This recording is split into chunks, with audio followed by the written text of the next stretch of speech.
Hi, everybody. My name is Joshua. I'm the founder of DeSciWorld. We're a community infrastructure platform for the DeSci space. DeSci is short for decentralized science. And this is a short presentation to introduce to you what is DeSci. Before I start, does anybody know DeSci? Anyone heard of it before? Great. 2, 3. Awesome. Is anybody in here a scientist or a researcher? No? Good. Okay. You might find this interesting. Cool. So this is an introduction to DeSci. Down. Okay, so what is DeSci? If you go to ethereum.org right now, you can see this definition. So DeSci is a movement that aims to build a public infrastructure, as most of Ethereum is, for funding, creating, reviewing, crediting, storing, and disseminating scientific knowledge fairly and equitably. The key word here, using the Web3 stack. So the DE part of DeSci is the Web3 stack. Currently on ethereum.org, they have a DeSci subpage. You can go there. There's some core information, lots of clickable links. DeSciWorld is listed on that website also. So if you want to learn more, you can either go to this Ethereum page, or as you'll find out, you can go to DeSci.world, which is this project, as this is what we're built for.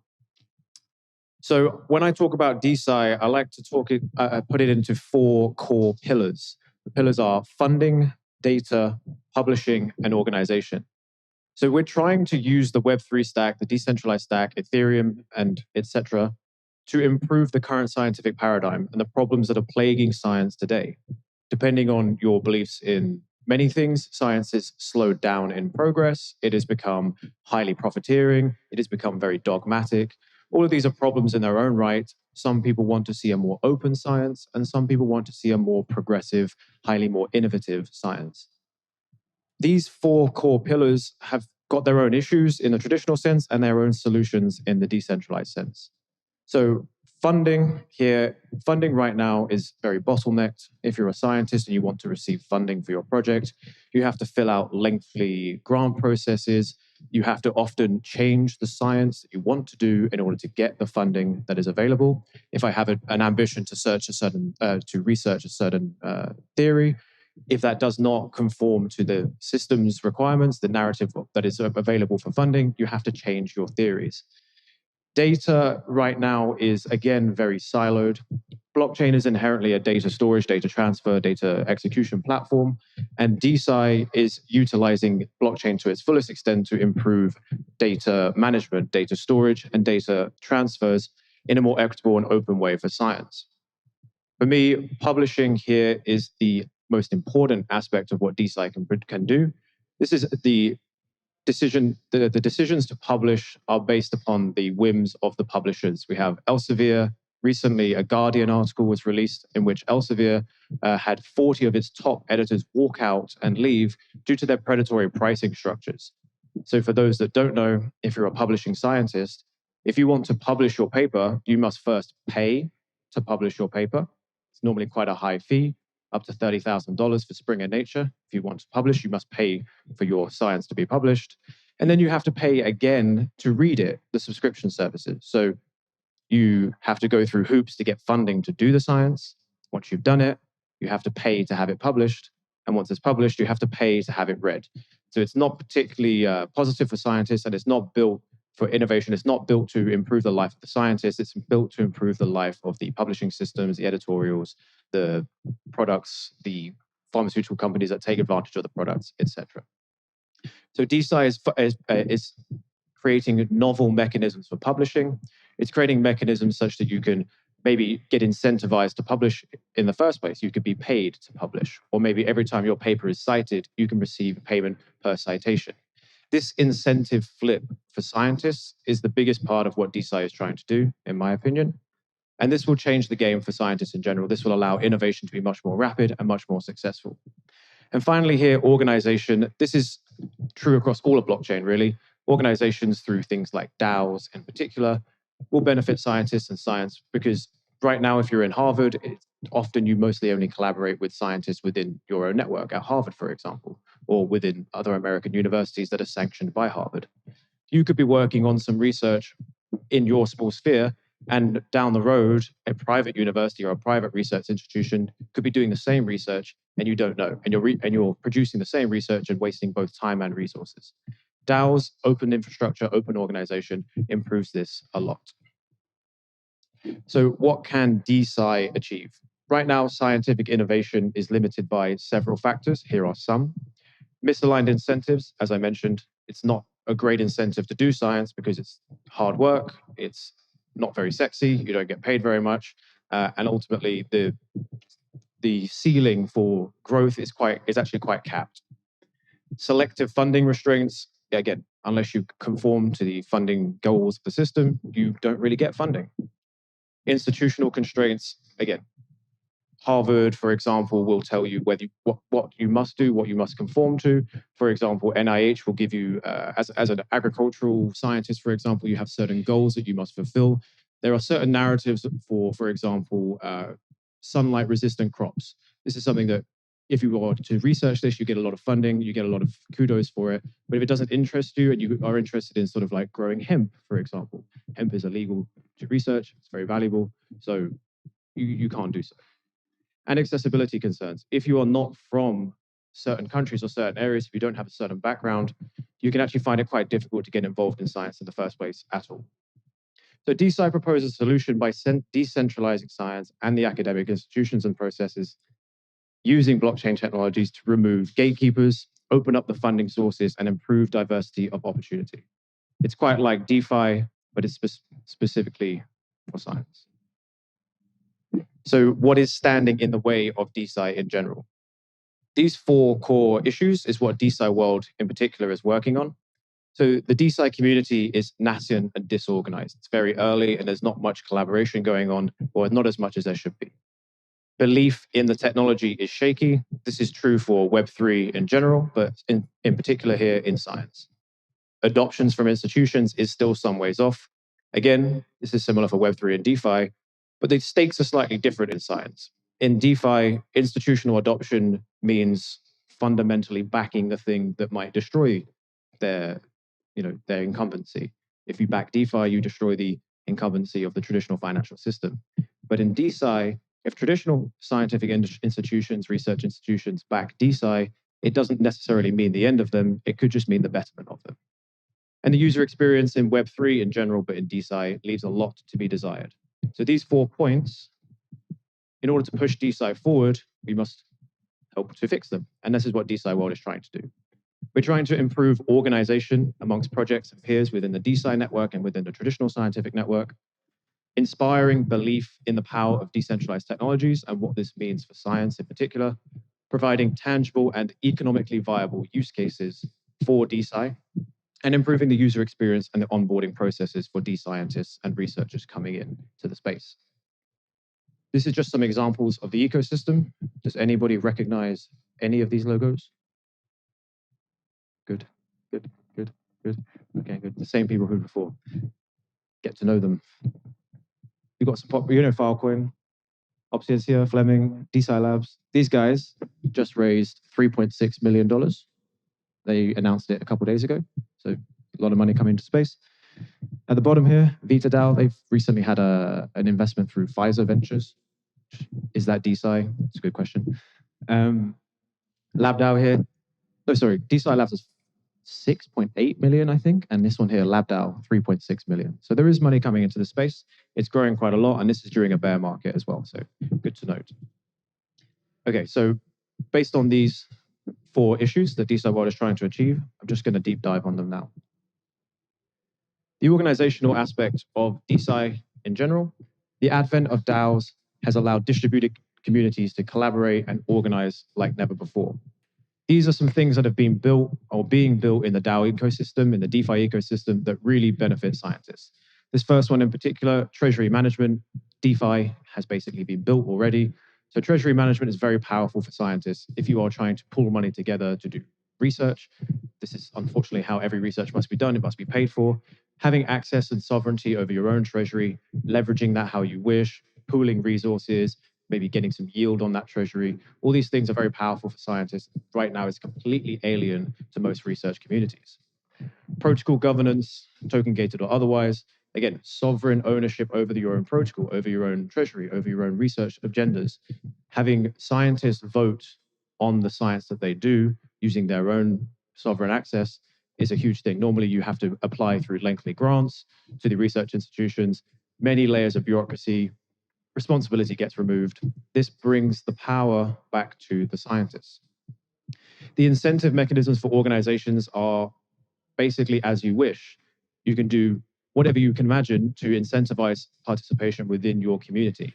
If you do good science, you can get more rewards. If you bring more researchers in, you could get more rewards. This is up to the scientists, up to the research community, and this is something that has never existed before. And finally, collaboration, cross-DAO collaboration, cross-community collaboration in an open source, decentralized world is far easier.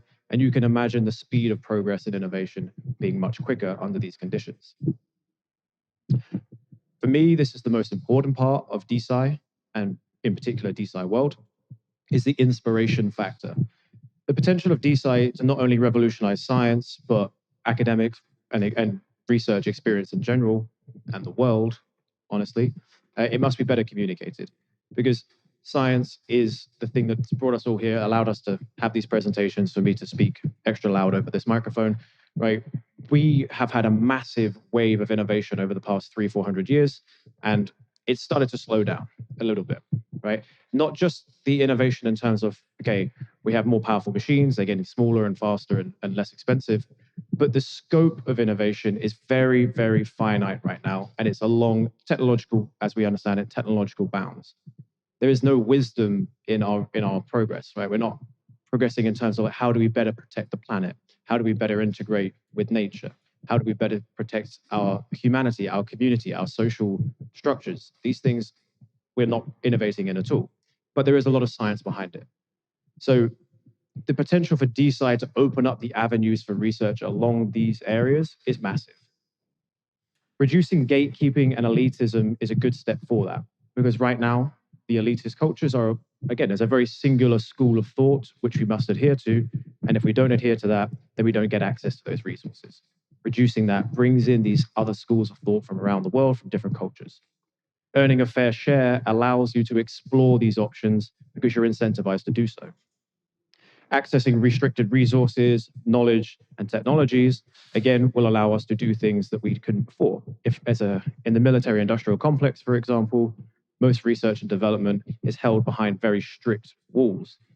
That means that the most high-tech, the most groundbreaking tech is held for decades behind the walls of militarized complexes, which most scientists don't get access to. Reducing that as much as possible allows you to innovate as fast as possible. And this final one here, pursuing your own truth. As I just mentioned, one school of thought, Judeo-Christian Western rational thinking, has been what we have been under for the past couple hundred years. And it's great. It's got us into a fantastic place. But it's not the only school of thought. There are other truths out there that other people believe strongly in, and the ability to pursue those in a scientific, empirical manner is really important. So as with all of crypto, all of Web3, the use cases is what brings the money, the eyes, and the institutions. So we must create valuable and profitable products to the space. Here are some examples. In publishing, this is the most profitable, most disruptive potential. Just go and look at any of the revenue models of any of the top editors or the top publishers. It's obscene, you won't believe it. Data sharing, things like Filecoin, IPFS, WeaveChain, these projects are doing a fantastic work and allowing researchers to share their data, to share not just their data sets, but do so securely, do so whilst protecting the privacy of the individuals. If you're a patient and you want to leverage your own healthcare data, for example, you can now do so through some early DeSci projects. Funding is quick, instant, composable, programmable through DeFi. And for researchers, this is fantastic. You can have milestones directly integrated into the funding sources so that if you reach a certain research milestone, you get more funding. This is permissionless, can be done anonymously as well, which opens up a world of potential. For me, DeSci is the most salient and powerful use case for blockchain. I think it's the thing that will actually bring the most eyes and positive money, positive capital into the space. DeFi brings a lot of money, but some of it's quite mercenary. I think DeSci will be the most powerful for blockchain. And finally, onboarding. We cannot do this alone. We must do this with everybody else. So the inaccessibility of science in general, coupled with the poor UX of Web3, causes a massive issue for DeSci. So what we are doing at DeSciWorld to help fix that is to do some of these points here.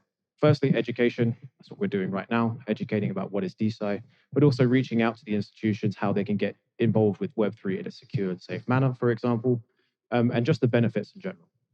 Creativity and design is something that I think is underrated in general. Web3 is particularly creative. I love the spaghetti design that you guys have here. The logo is super cool. The color schemes are nice. In academia in general, lots of light grays, light blues, similar monotone colors everywhere you go. DeSci doesn't have to be like that, and it's quite nice. So the DeSci.world website, check it out, has some interesting color schemes. We are going to have a boring mode or a traditional mode for those that don't like the garish greens that we use.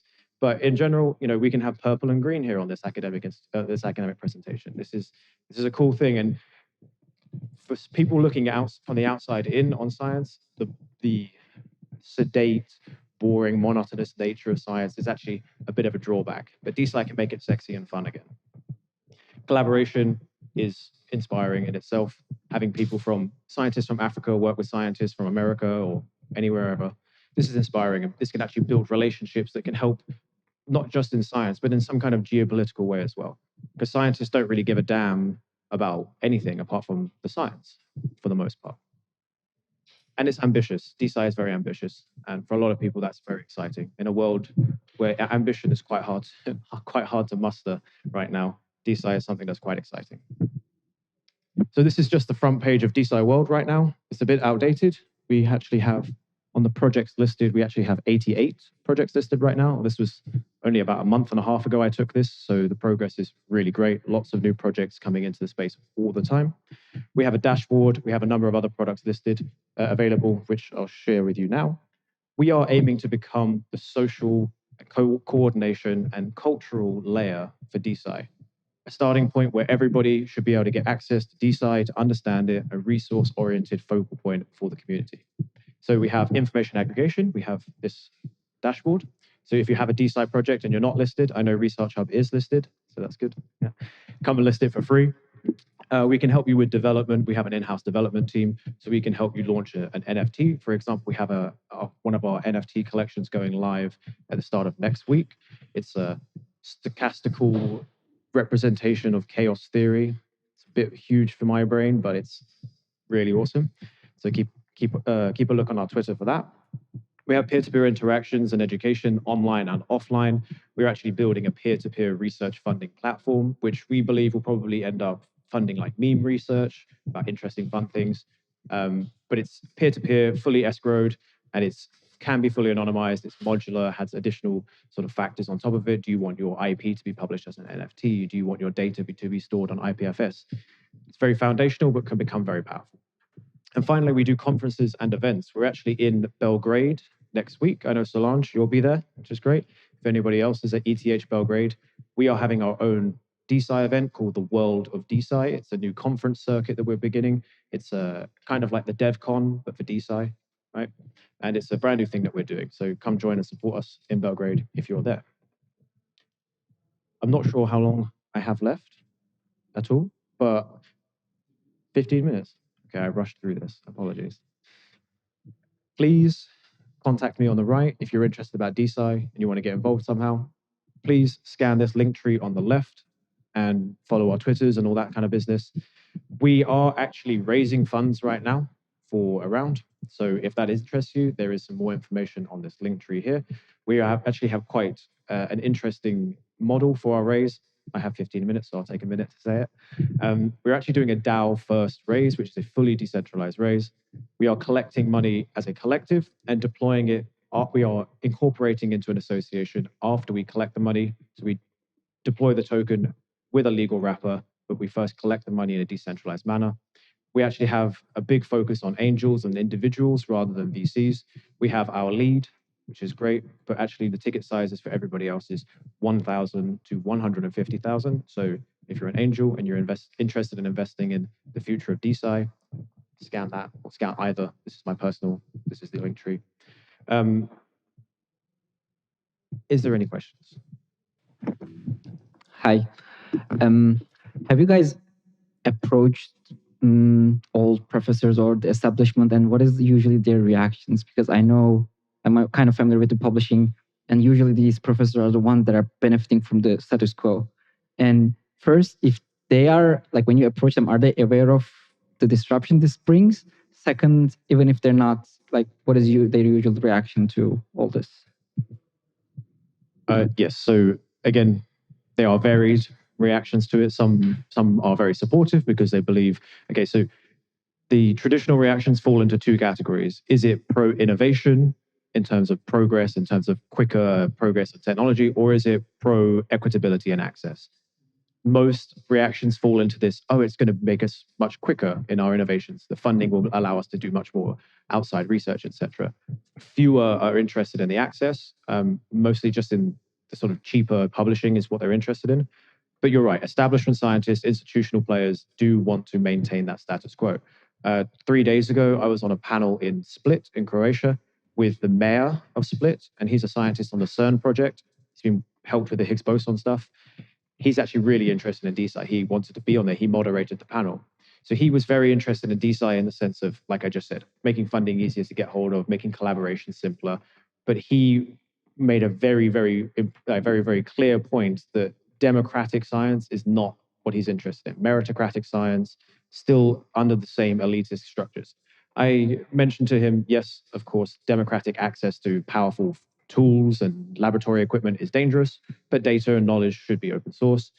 We had a little disagreement about the future of funding. My point to him was that funding is basically going to the same players and to the institutional players in particular, and increasing profitability for them rather than increasing the progress of the science. It's very inefficient. And he said, yes, but we own those companies. So I said, well, I don't. And he went, yes, I suppose. So that was it. So you're right. They don't want to have their ownership displaced.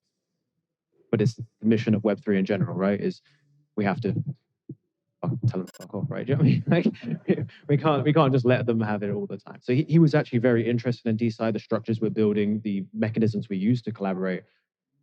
But the democratization of access is something he's concerned about because he's an incumbent. Yeah. Also, is there a general negative sentiment towards this because of all the crypto? What do people? Yes, people still ask about FTX and stuff like that, which for us here is like so annoying, right? It's just something that we have to deal with in general. But this space is very fickle. People in general are very fickle. As the bull run returns or any kind of upwards momentum returns, people will forget all that shit. I'm sure SBF will probably launch a new platform and people will invest in that anyways. So yeah, it's all minute, it's all propaganda, whatever. People are less bothered about the scams and the scamming potential of DeFi in the DeSci space. Generally, researchers are just like, can we do DeSci without the crypto? Which you can, right? You certainly can. A lot of them are more interested in that. But as the space's perception improves, I think they'll be fine with using crypto as well. Before addressing UX and DeFi in funding for DeSci, I wanted to ask, what's the status of peer reviewing? If any of the projects have moved forwards in peer review, so accounting of the royalties within the system, within the publication system. And the second question is if you could give us a postcard from the future on, well, right now our taxes are brokered by a government who basically takes suggestions by pharmaceutical and other institutions on how to invest these taxes. We don't actually control. So can you give us like a scenario that you think would spur out of DeSci maybe in the next 10 years or something? So the first question, peer review in particular, there are some protocols handling peer review. There's one in particular called ANTS review. It's one of the earlier DeSci protocols. They are not really building still at the moment, but yes, they did. They did, yeah. They've kind of come back into life the last few months, but generally has been quite dormant. Peer review. So as with DeFi in general, the DeFi money Legos, DeSci is similar in the sense that it's very modular. Specific things are being handled. So there's a few publishing protocols right now which are doing very good things, but the peer review isn't really being handled by the publishing protocols. It's separate things. So the peer review is being handled by a number of early stage projects. For this, it's fully decentralized peer review. So you have basically, you can log in with your wallet and you can have your academic credentials to verify that you're worthy of reviewing, and you can be paid per review. So it changes the incentive system because most peer review is free, right? Most peer review doesn't get paid. So this allows for higher quality peer review and more varied peer review, more reviewers reviewing more science, leading to better science. And to your final point, are you asking can you imagine a world in which the taxes are used to distribute towards DeSci projects in general? Is that what you? Yeah. So I mean, public goods funding is something that's kicking off. DeSci has had a few rounds, the last 2 rounds, and Gitcoin DeSci has had these. It's right now, DeFi public goods funding is a walled garden. I think DeSci, as I mentioned, because it's that kind of interesting bridge between academia and blockchain rather than finance and blockchain, it is a great target for this governmental, in particular governmental assistance. If DeSci is shown to improve patient outcomes in diabetes patients, then maybe the NIH will probably give them a grant. Pfizer, for example, Pfizer Ventures is already invested in VitaDAO, as I mentioned, and we all know the connections that Big Pharma has with governmental organizations. All it takes is for the incentives to be aligned with these guys for the governments to come in and fund them. Does that fundamentally undermine what DeSci is? It's another question entirely. But I think governments are more likely to support DeSci than DeFi. The only thing I can see DeFi being supported with is UBI, which is another question in itself. Any other questions? Okay, DeSci in 1 or 2 sentences. Utilizing the Web3 stack to improve science and outcomes for scientists. Please support us. Thank you.